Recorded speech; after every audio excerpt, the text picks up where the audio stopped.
Hey, so thanks for coming back to catch part two on transitioning to assisted living. We're going to pick up where we left off in our last video. Thanks for your time. Your living arrangements. You need to determine right away if your loved one is going to share a room or have their own room. In our situation, my mom is actually going to have her own room with a bit of a view.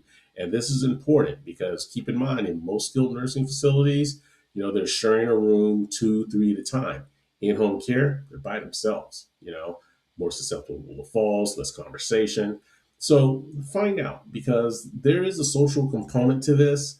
Also, as far as the room is concerned, find out if it is climate control. Find out if they have any say over how cold it is or how warm it is. Because what's a common complaint of the elderly?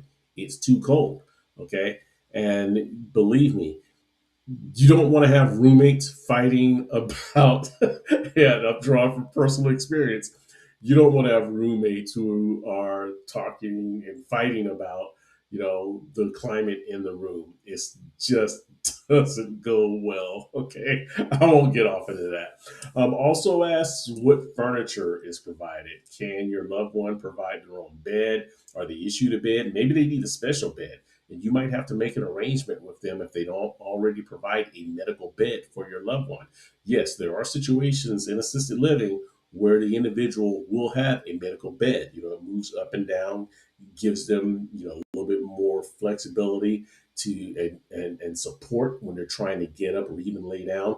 Make sure you're aware of this. Find out if there's Wi-Fi available. I'm getting my mom an iPad, okay, so that she can, or Fire Time if wanted to. I don't know, but I'm going to get her some technology because, you know, when you're in these places, they're normally very quiet, and they do have a social calendar. They do have, events that take place. You'll want to take a look at those calendars to see what type of events they are. I don't know if so like on TV where they do field trips. The one that we're going to, I didn't see that on any calendar of events. But it is a large facility. They do have meeting rooms, not necessarily meeting rooms, but social areas. Where two or three people can kick back and have a conversation, or a large group and have a conversation, play cards, watch TV. They have a banquet room. I mean, this place is really nice, and I feel like we're blessed to have found it. But find out what that looks like as far as room is concerned. Uh, the fifth thing I would say, is around meals and their dietary needs. All assisted living facilities will cater to your loved one's dietary needs. I feel safe in saying all will because you might have people who have high blood pressure, who may be diabetic.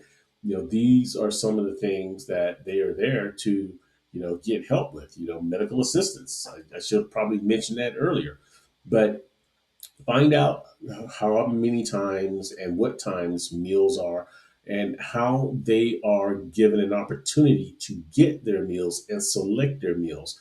Because I'm telling you right now, it becomes increasingly important for seniors to know what they're going to eat and when they are going to eat. And if they're diabetic, they are going to demand to eat on time. All right.